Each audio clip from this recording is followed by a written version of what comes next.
Hello, everyone. Welcome to the Task Force for American Democracy webinar on the erosion of congressional power. I am Mary Smith, Director of the Task Force and a past president of the American Bar Association. The Task Force for American Democracy is a new organization dedicated to mobilizing the nation's 1.3 million attorneys and bar associations across the country to stand up for the rule of law and the Constitution, including our rights of free speech. We are hosting monthly webinars on important topics facing the rule of law and democracy. Please join us at www.democracy-taskforce.org. Today's webinar will focus on the role of Congress and our constitutional system of checks and balances. The U.S. Constitution separates the federal government into three distinct co-equal branches: the legislative, executive, and judicial. This system, known as the separation of powers, was designed by the framers to prevent any single branch from becoming too powerful.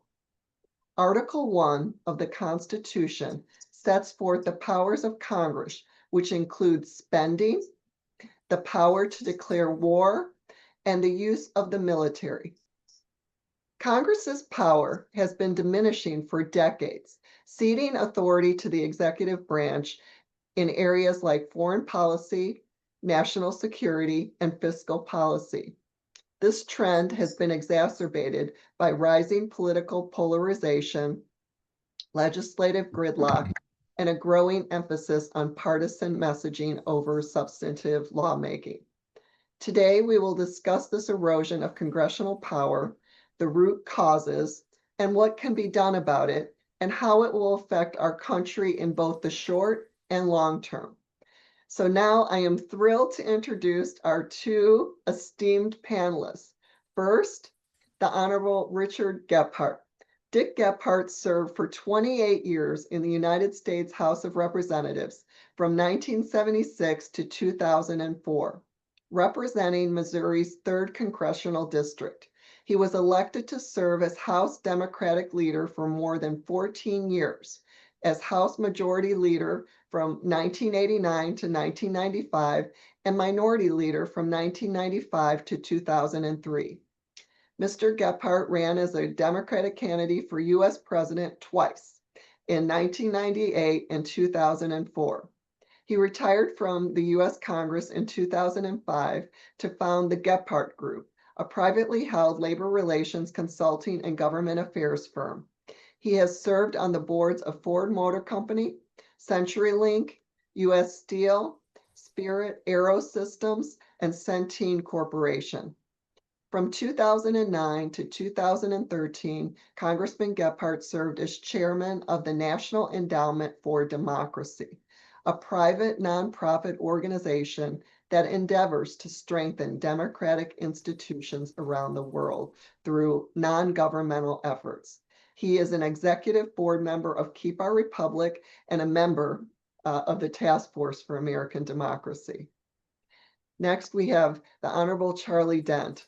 Congressman Charlie Dent is Executive Director and Vice President of the Aspen Institute Congressional Program, where he leads bipartisan, bicameral policy education programs for sitting members of Congress. In addition to his role at the Aspen Institute, Congressman Dent is a senior policy advisor to the global law firm DLA Piper and appeared as a political contributor on CNN for 5 years and continues to comment regularly on various networks. Prior to those positions, Congressman Dent served 7 terms in the U.S. House of Representatives, representing the 15th Congressional District of Pennsylvania. Congressman Dent was a senior member of the House Appropriations Committee, where he chaired the Subcommittee on Military Construction, Veterans Affairs, and related agencies. Further, he served as chairman of the House Committee on Ethics from 2015 to 2017. In addition to his role as a senior appropriator, Congressman Dent was the co-chair of the Tuesday Group, a caucus of more than 50 center-right Republicans. So welcome, Congressman. We're so glad to have you. And let's just dive right in. So let's start with the elephant in the room. We'll talk about this at length during our conversation, but what can each of you say in just a few words whether Congress's power is increasing or decreasing? Congressman Gephardt, let's start with you. Well, Mary, you were right in saying that it has been decreasing for a number of years, but you have to go back to the country's founding to try to understand what's going on even today and what's been going on for 250 years.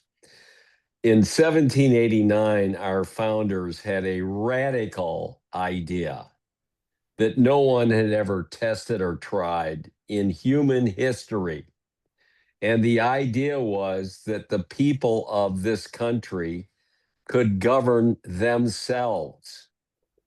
And so they wrote the Constitution, which basically had the importance of diffusing power out from the executive to the Congress, which represents the people, and to the Supreme Court and the whole court system, which determines the constitutionality of any laws that are passed by the Congress and signed by any president.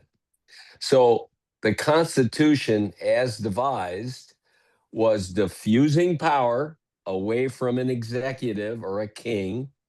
And so it clearly would be in contest between these three groups forever. And that's been the case.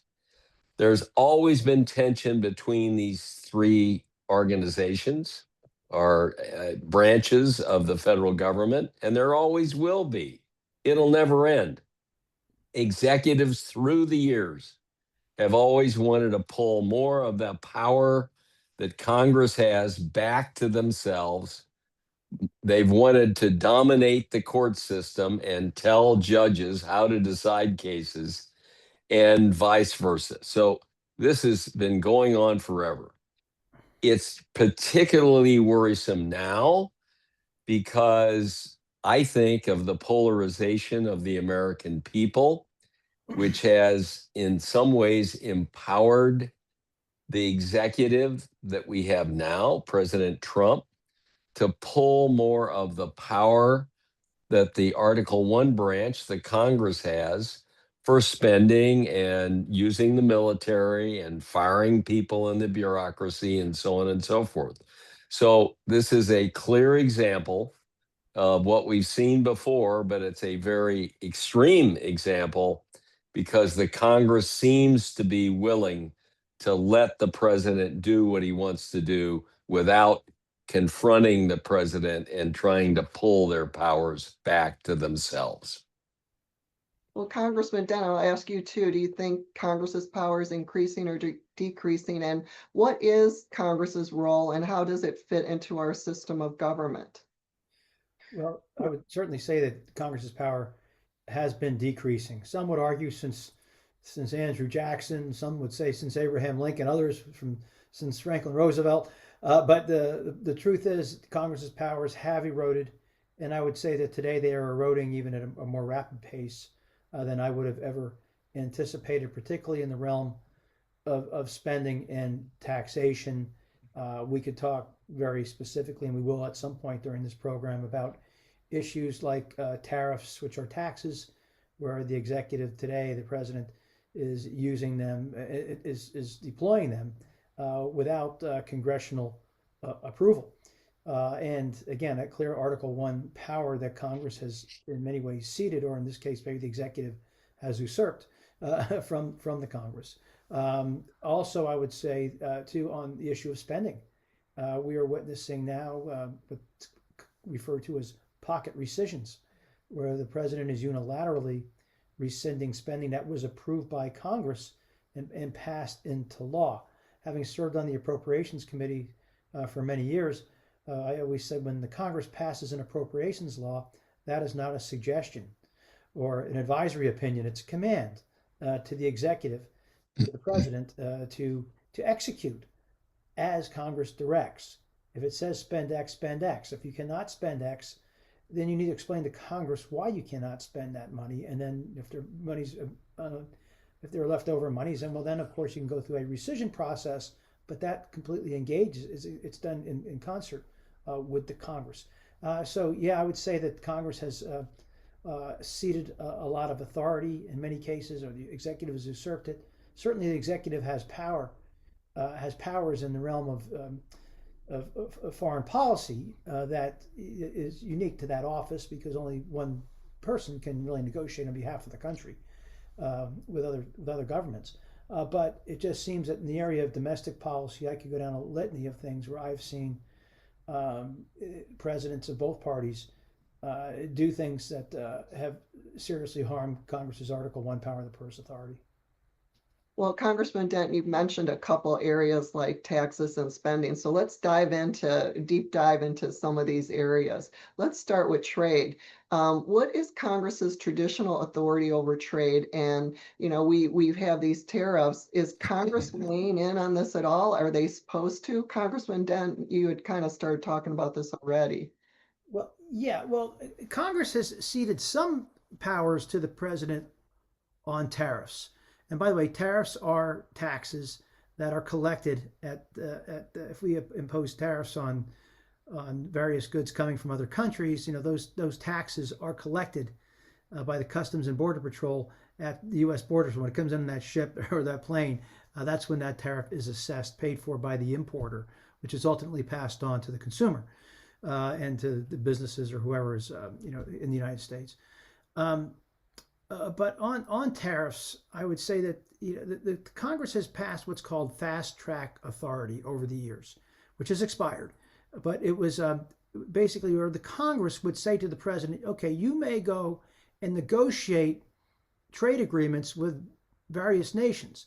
But after you negotiate that, then that agreement is then returned to the Congress for an up or down vote, and it cannot be amended.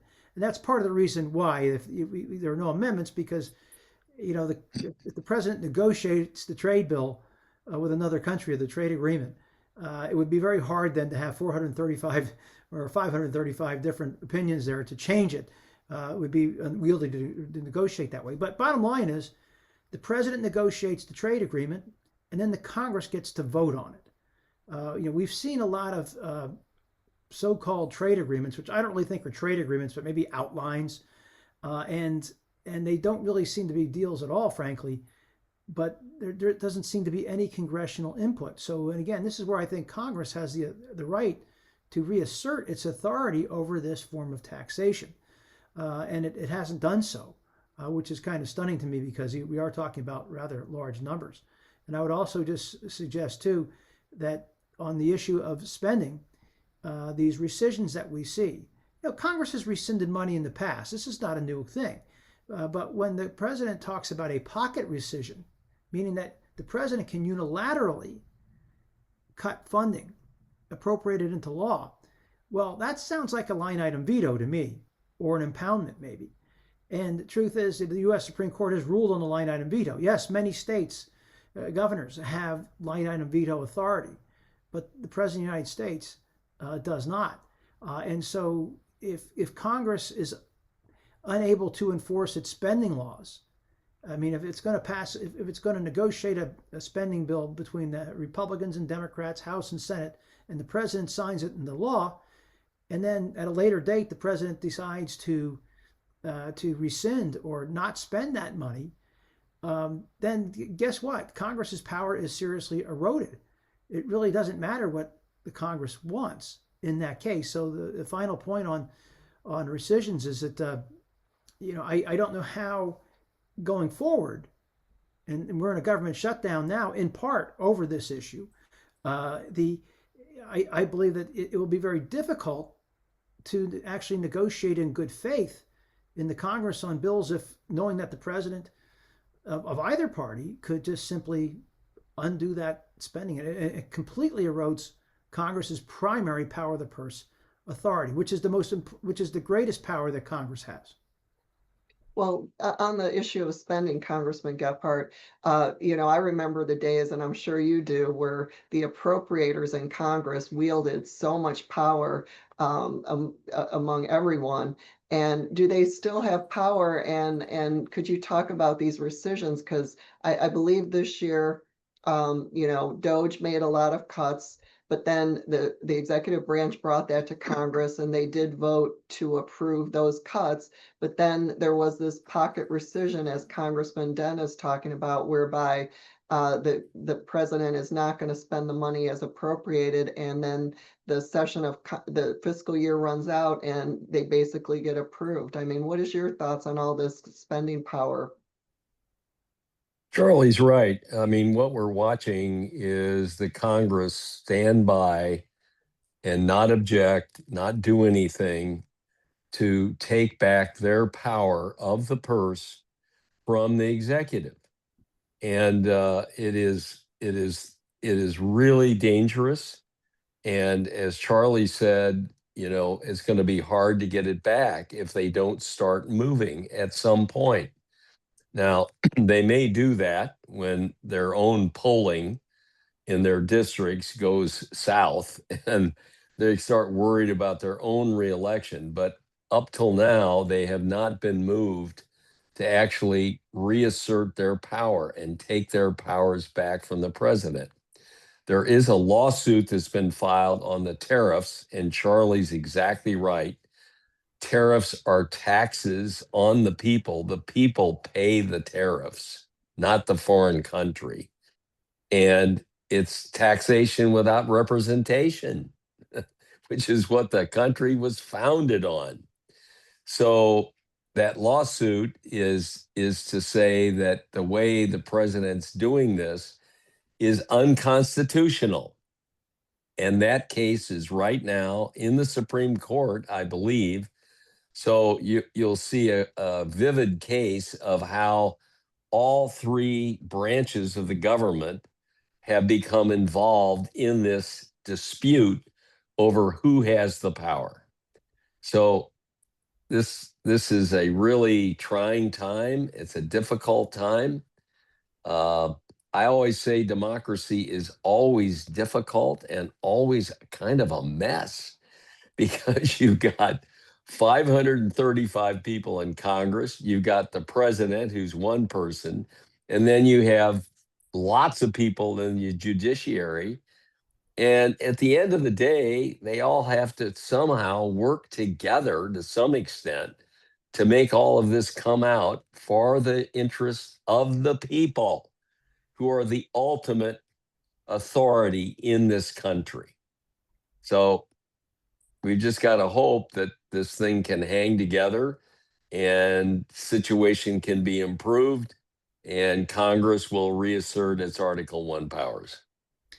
Well, I thought I had heard that Congress voted. I know Congressman Dent, you talked about with the tariffs that the president negotiates on behalf of the United States, but then it has to go back to Congress to approve what the president negotiated. Did I hear correctly that I think Congress voted that they're not going to even have it go back to Congress, or am I off base on that? There was something called fast track authority where Congress would pass a law that basically empowered the president to negotiate on behalf of the country, where he negotiates the trade agreement, then he sends it back to Congress for an up or down vote, essentially.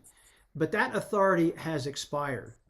So I'm not sure, it's not clear to me. I don't pretend to be an expert on trade policy, but it strikes me that I'm not sure under what authority the president is imposing these tariffs. He's using an emergency, this IEEP law, it was an Emergency Economic Power Act, which is, he's using that as an economic emergency to impose these tariffs. Well, that's being litigated, and I think as Dick mentioned, and I suspect that the courts may rule that these tariffs are illegal or unconstitutional, that there is not an emergency to justify this.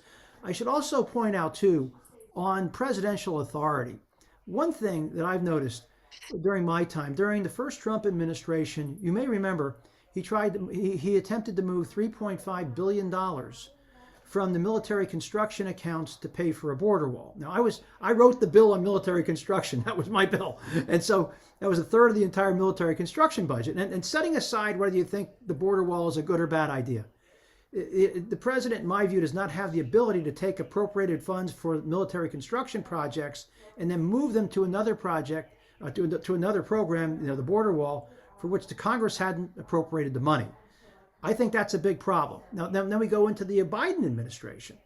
And then he wanted to forgive, under an emergency authority back from 9/11, he wanted to forgive somewhere around $400 billion worth of student debt.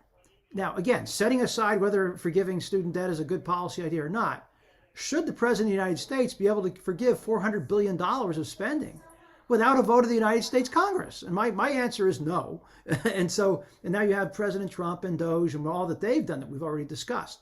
So this is a major problem. And I find it too often members of Congress who are the same party of the president feel it is their job to protect their president and rather than protect their institution.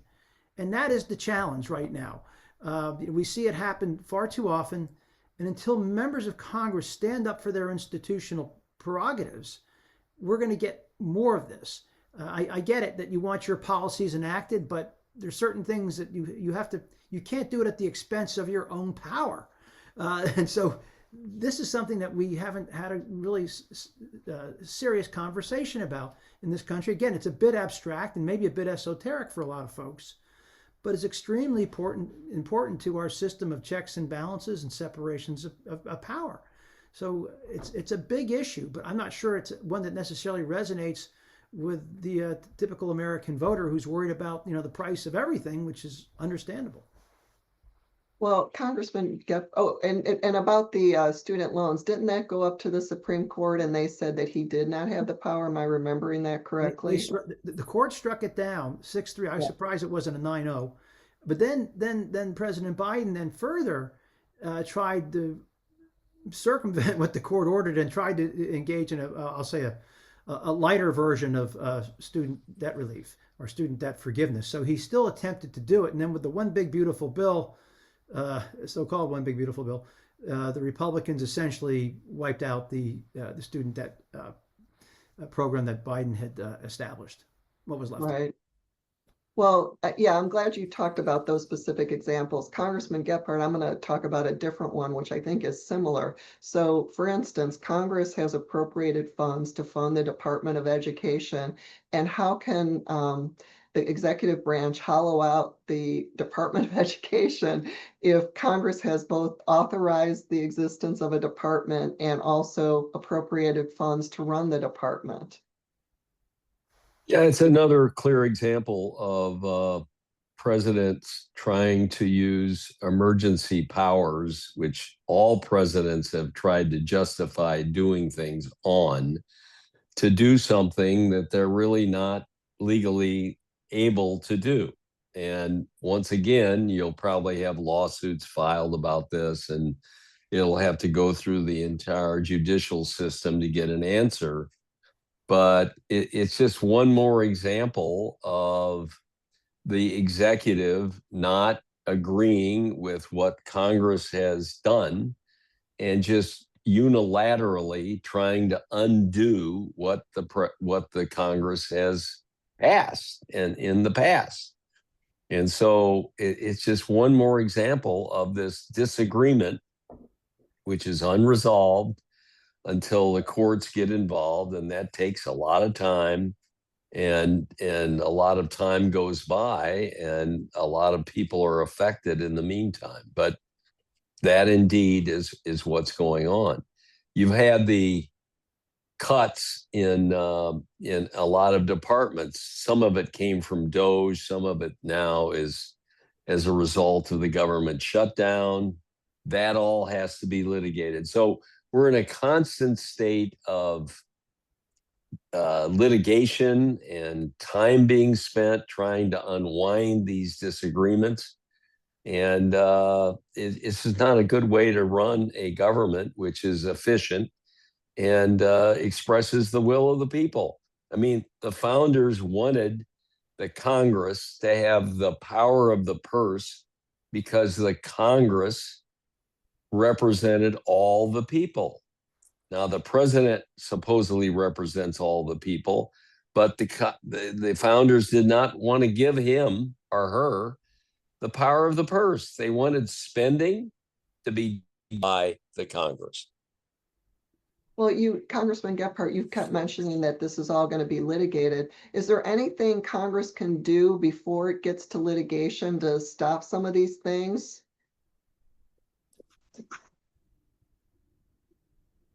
Congressman Gephardt? I'm sorry, my earpods went out, and I've got to put them away. So maybe ask Charlie another question, and I'm going to get it fixed. We both talked about things getting litigated Yeah. because the executive branch is usurping Congress's power, particularly spending power. Is there anything Congress can do short of litigation to assert their power again? Well, what I would suggest to members of Congress, being a former appropriator, I would say, well, maybe pass an appropriations law and why don't they give the Office of Management and Budget a big haircut? And pass the bill. You know, I'm not saying defund the Office of Management and Budget, but give them a 50% cut and let them remind them who's in charge. And, remind them. That would be, I think, a simple way to go. And, you know, just to speak to the issue of education, you know, what does the Department of Education do? You know, you hear about they're going to try to shut down the Department of Education, and a department created by the Congress. Well, how would they do that? And I said, well, look at the Department of Education runs, the Pell Grant program. So, okay, so let's say you just, for argument's sake, you shut down the department. Well, the Pell Grant program still exists. And somebody in the federal, in the whole federal enterprise will have to administer the Pell Grant program. And these are this is the money that's going to go to the students for their college education. Or, you know, they also run the special ed program, IDEA, Individuals with Disabilities Education Act. Well, that money is sent down to the states and the school districts. And so somebody's going to have to do that. Or the Title IV education program, which provides for student lending. Again, somebody's going to have to run that. And you know, I heard rumors that the Small Business Administration was going to run it. Well, they don't have the capacity to do it. Maybe the Treasury Department does it. It's not been thought out at all. I think we're a long way from litigation. If they're going to shut down the Department of Education, they're going to have to figure out what to do with these major programs, which they are not going to eliminate, and figure out where they're going to house them. None of that has been discussed. So I think that argument, at least on the Department of Ed, is a ways off, at least from the courts, because I don't think the administration has really thought through, you know, how they're actually going to redistribute those programs that so many people depend on. Well, let's talk about another major area of power for Congress, which is war powers, because the Constitution explicitly says Congress has the power to declare war. And now, you know, I'll just use a recent example. I think this has happened in many administrations, both Democratic and Republican, but I'll just use a recent example. We recently saw the attack on the Houthis. However, I don't think Congress was even told about this. So what is the state of Congress's war powers? Congressman Gephardt, do you have your earbuds in now? Yeah, I'm okay now. Okay. So this is a really good subject to investigate, and I had a lot of experience with it. When George H.W. Bush was president, we had the first Persian Gulf War, and I was in meetings with him and the other leaders from both parties and both houses about whether or not he could go send our troops into Persian Gulf War One without Congress. And every president wants to do that kind of thing without having to go through Congress because they're not sure they can get a favorable vote from Congress. And so we all told the president then that he had to have a vote, and he finally he had been a member of the House in the past, and so he reluctantly agreed. We had the vote. He won the vote, and we sent the troops in, and it was a pretty successful enterprise. The same thing happened with George W. Bush on attacking Iraq after 9/11. And again, President Bush II didn't want to go to Congress to get the power to do that. And again, we said, you have to do this. We don't know how it'll come out, but you have to do it. And then he won that vote. And then we went to war in Iraq. Whether you agree with that or not, you have to follow that procedure. Because once again, if a democracy like America is going to commit our young people to harm's way, the people have to be involved in making that decision. You can't let any president of any party do that on their own. So we're back into this again. Uh, this controversy will never end. We will have this controversy forever. And it is, in my view, in my opinion, imperative that Congress make presidents, let them be involved in that decision. I'll never forget when I agreed to go on the resolution to do the Iraq War. I went out to the CIA. I told President Bush that if this was just about Saddam Hussein, I would never be for it. We can't get rid of all the bad guys. But if I really thought they had weapons of mass destruction, certainly nuclear, then I would be for it. And so I went out to the CIA myself and I met with everybody. I think I went out there 3 times and I became convinced that they probably had weapons of mass destruction and even nuclear, the beginnings of nuclear technology. And so I came back to my caucus and I told them that I had agreed to sponsor the resolution for President Bush. That was a tough caucus. Most of my members did not agree with me. And so we took the vote and we had a pretty good vote out of the Democrats. It wasn't a majority, but it was close. And so we went to war. Now, that may have been a bad decision when I look back on it. I think it probably was because he didn't have weapons of mass destruction. So, but that's what you go through, and that's what you have to do.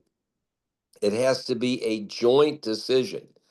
And so we're going to see this again and again. And if President Trump is unwilling to include Congress, and so far that's kind of been the case, we haven't had any clear cases, but that's kind of been the case, it's going to get very contentious and very difficult. And it is not what the Constitution envisioned. And that's why they gave that power to the Congress. Well, Congressman Dunn, I know Congressman Gephardt mentioned the legal authority that George W. Bush used after September 11th. Recently, we've seen the president assert that the United States is engaged in a, quote, armed conflict with drug cartels. Is this legal, the blowing up of some of these boats in the ocean, or is that fine? Is that war? Is that an armed conflict? Well, it's interesting. Dick just referenced I think the original question talked about the Houthis. Okay, well, the Houthis have been attacking Western shipping, in the Persian Gulf. We've known that in the Red Sea area. They've been causing all kinds of problems for us. And so I can see how a president may have authority to respond to Houthi attacks without a vote of the Congress to protect American shipping. That are being attacked, and other of our friends and allies, frankly. Now, that's quite different than what's happening in the Caribbean today, where I'm not aware that American interests are being directly attacked. Our military, we're not being attacked by these Venezuelan drug groups. I mean, we all want to stop Venezuelan drugs coming into our country, but I don't, in my own view, I don't believe the president has the authority to use the resolution that was enacted shortly after 9/11 to go after non-state actors like Al Qaeda and others, Islamist extremists who are who basically declared war on us. But to use that authority from 9/11 to go after these Caribbean drug lords, I think is quite a stretch.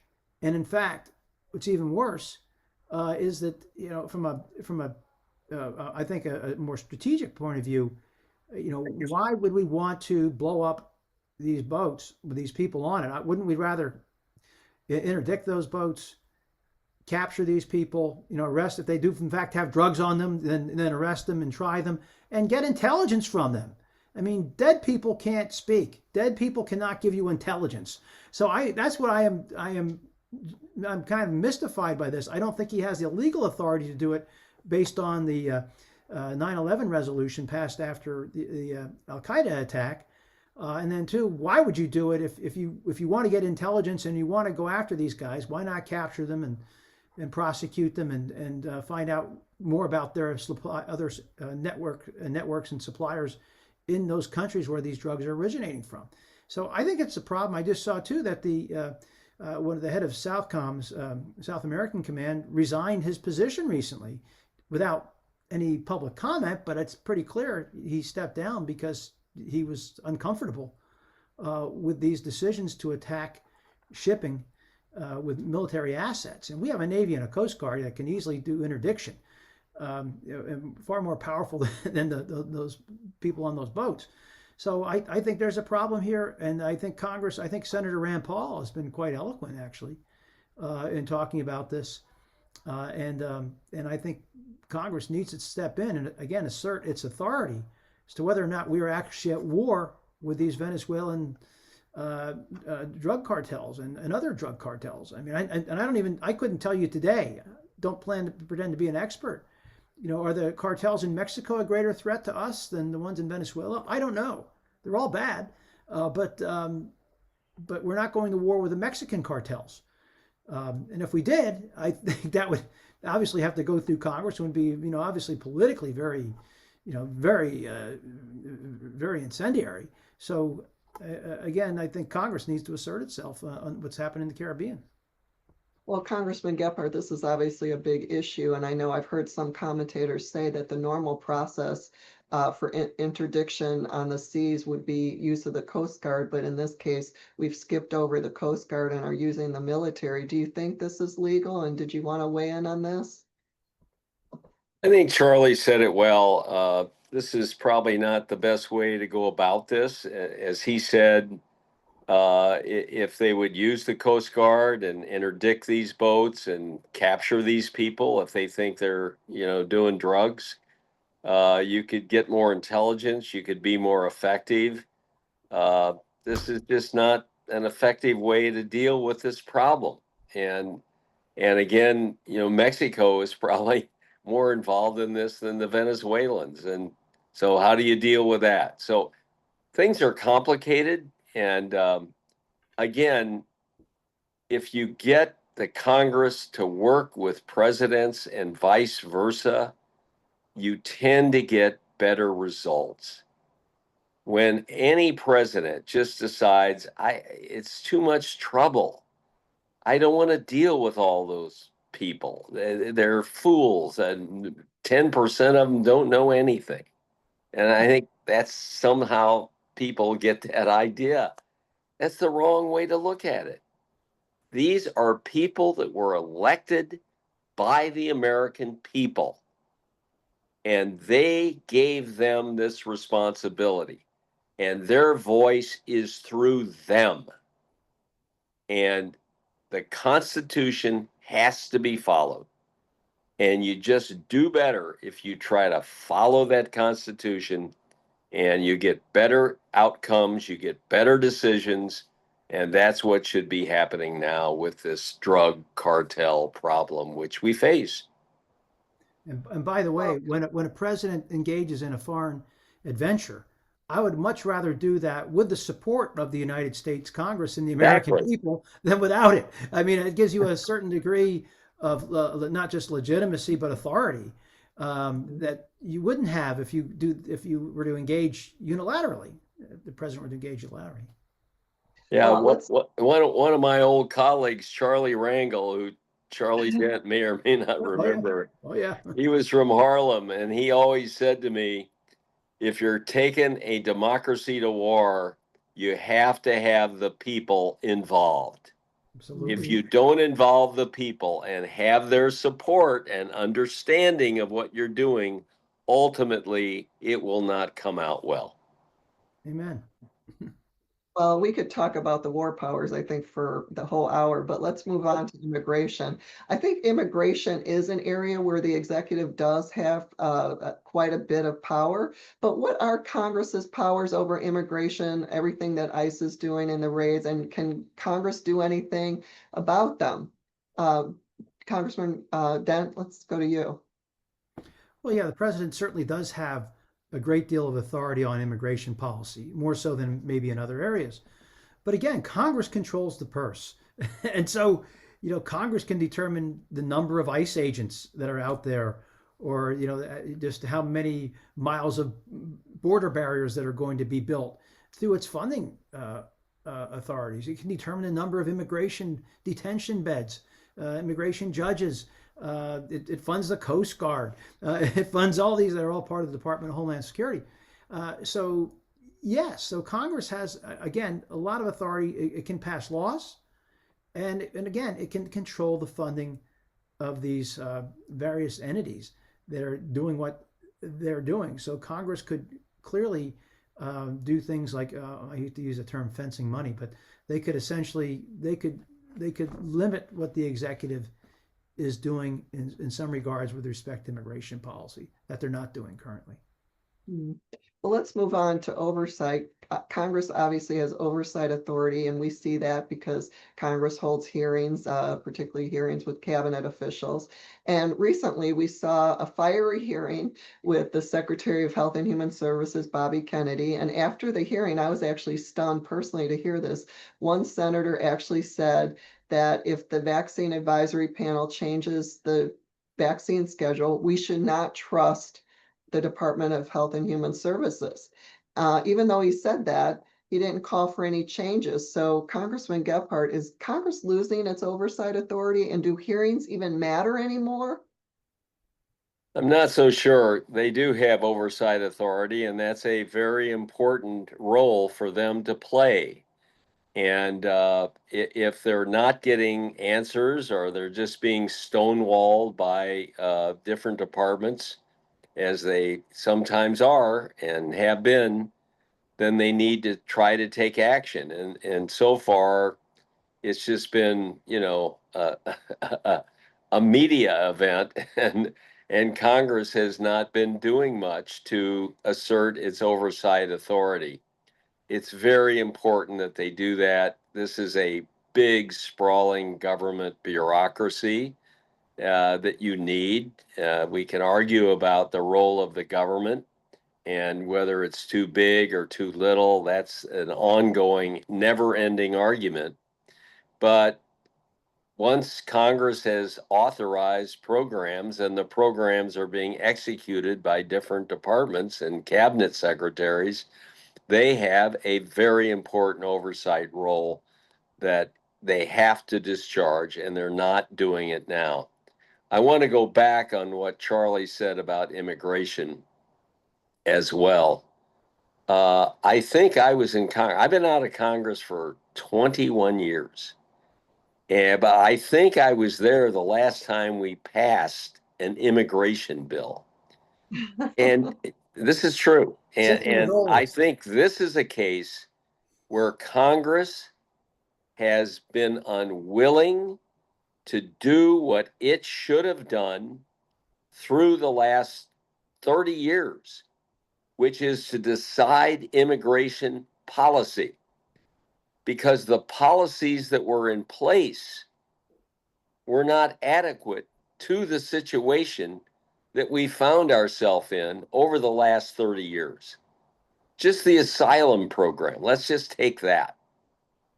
The asylum program was set up for some good reasons, but it was not executed upon at all well, and it was just a open door for lots of people who wanted to get here to be able to get here. And they just found their way into America. their case was not adjudicated for a year or two while they were out in the country. And it was just a disaster. Look, there are 8 billion people in the world. About 4 billion of them live on $2 a day. So you just know that our standard of living is the highest in the world, and that lots of those people are going to risk their lives to get here. That's reality, 2025. And I'm a Democrat, but I think the Biden administration dropped the ball on doing something about this obvious problem, which should have been dealt with. You've got to have rules, and you've got to enforce the rules. And multiple presidents have failed to be able to work with Congress to get immigration laws that were consistent with what we're facing in the world today.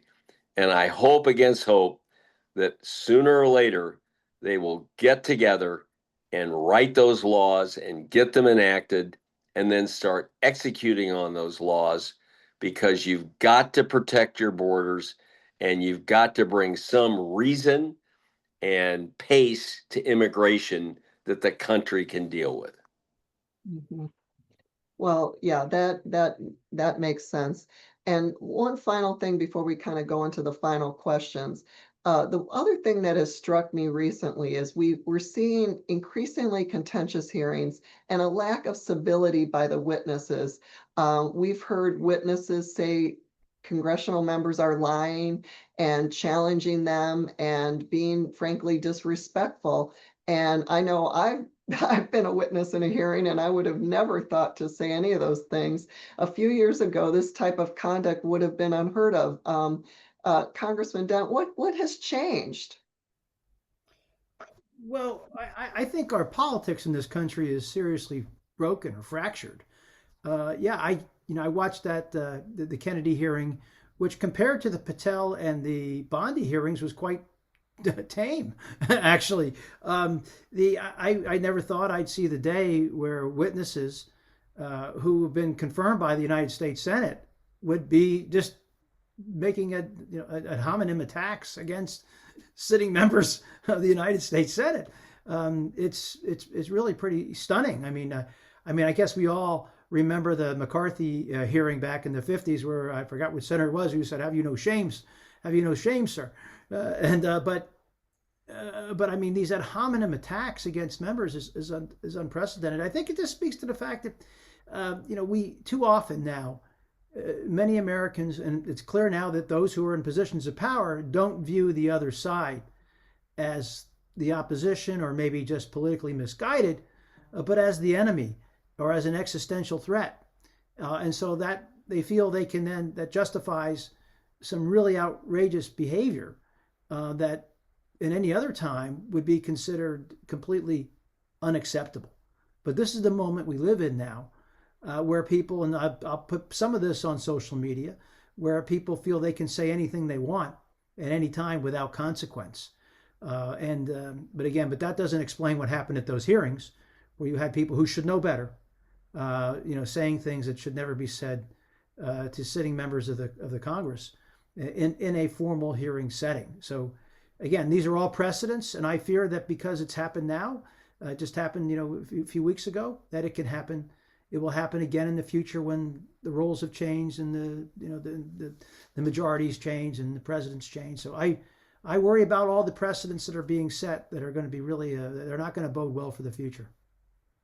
Well, Congressman Gephardt, you were in Congress a long time, and I know that you've seen a lot of civility and incivility. What are your thoughts on these recent hearings, and we're seeing increasing lacks of civility? Yeah, I think what you're seeing is a huge problem going forward for our country, and that is the polarization of the American people, the hatred that people have for one another when they disagree very strongly over whatever.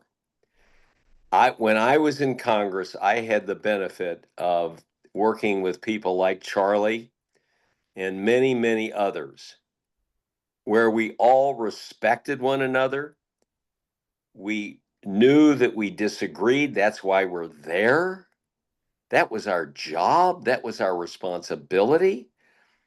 But we could respect one another, listen to one another, talk to one another, and try to find a consensus to push and pull the country forward. When I was leader of the Democrats, Bob Dole in the House, Bob Dole was the leader in the Senate. I loved Bob Dole. He was my best friend. I talked to him every day.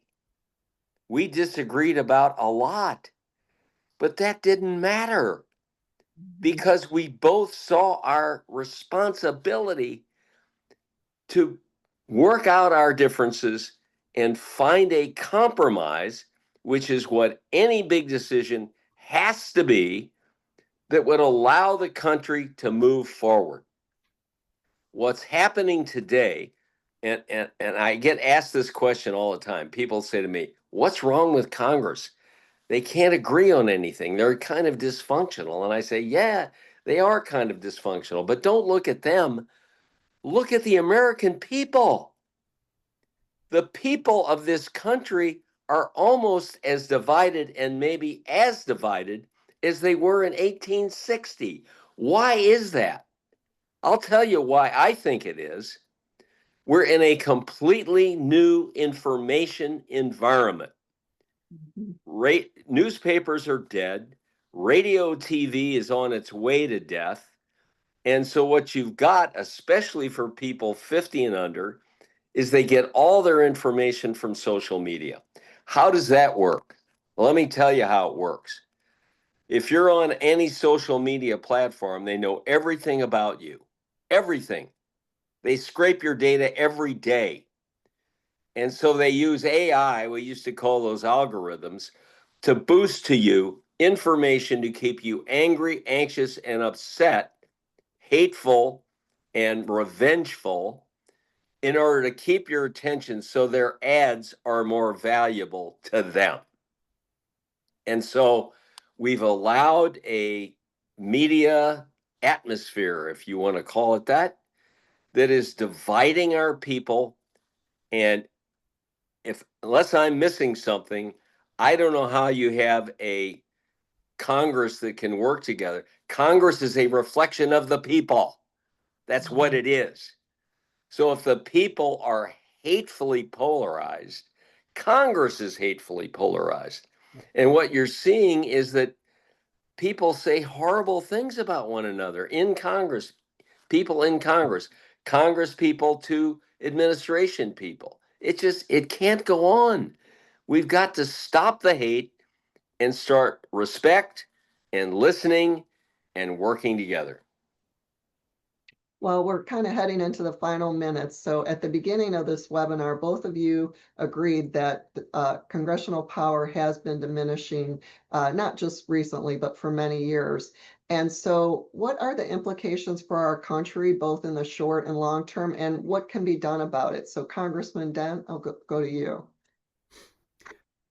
Well, what Congress, I think, needs to do is reassert itself. And it can do that, again, by reclaiming its authority on matters like trade. I would just take trade and taxes and spending. I'd say the two greatest powers that the Congress has, the ability to tax and to spend. They should pass a bill. And I would say this to the Republicans today, there's going to be a Democratic president tomorrow. And I would say to them, look, if a future Democratic president says, I'm going to declare a climate emergency, therefore I am going to impose a carbon tax without congressional approval, Republicans would understandably go ballistic. Well, that's the same thing that's happening today when the current President Trump, is imposing taxes under an emergency that many Republicans I know do not agree with. So I would suggest to them, put bills on the floor saying that the president cannot use emergency authorities to impose tariffs or taxes for a period of no more than 90 days without then the Congress would have to vote to extend them. I mean, do that. I would think that would pass overwhelmingly. Put bills on the floor to do that. And they could do the same thing on spending, and they could get rough with the executive if he's not going to respect their authority. Okay, you want to shut down the Department of Education? Well, we're going to cut the Office of Management budgets funding significantly. We'll go cut programs that the president cares about. We'll find ways to make it difficult for them to function. Force them to respect the Congress. They can do this, but they have to first realize that we live in a system of separation of powers, not separation of parties. Their obligation is not simply to their party, but it is to their institution, that they need to protect it from the executive branch's, incursions or usurpations. They have to do that, and they can do that on a bipartisan basis. I remember Dennis Hastert, when he was Speaker, he did something that I was really shocked by. And you remember when William Jefferson got in trouble and the FBI raided his congressional office?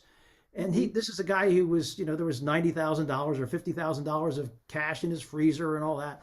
And so, but the FBI raided his Washington office, and Hastert objected because it was over the speech and debate clause. He said that the executive branch didn't have the authority to come into a legislative office. Now here he is standing up for a Democrat who was corrupt and who had, been convicted of a felony, but he was protecting the institution. It was very controversial, but a Republican speaker was pushing back against the executive. And this is an extreme example, but it shows you that he was looking out for the institution, even though this was not a politically popular position, obviously, to take to protect the institution. And at the same time saying that you really shouldn't go after this felon because there's a bigger principle here. But that wouldn't happen today. And there are probably other examples over the years where it's the leadership of the House and the Senate that needs to stand up on a bipartisan basis when there are executive branch usurpations. Well, Congressman Gephardt, what are the implications of this diminishment of power? And is there anything that obviously Congress can do, but is there anything all of us can do? Well, Charlie said it beautifully, and that's really what has to happen and has not begun to happen enough. I'm part of issue 1, and I'm sure Charlie's been part of it as well. We recently set up something called the Council for American Democracy, and one of our main goals with that group is to get local constituents to start talking to their Republican members and Democratic members, but more Republican members, to encourage them to stand up for congressional powers and to get their leadership to stand up for congressional powers against the executive. Thus far, we haven't gotten very much response, and that's not gone very far. But as I said, I think earlier, when their own polling starts sinking, then you'll see, I think, members start standing up for the power of Congress against the executive. And I just hope against hope that Congress will reassert its powers and will begin to work together between parties, because as Charlie said, this is not a party issue. It's a congressional issue. It is a constitutional responsibility.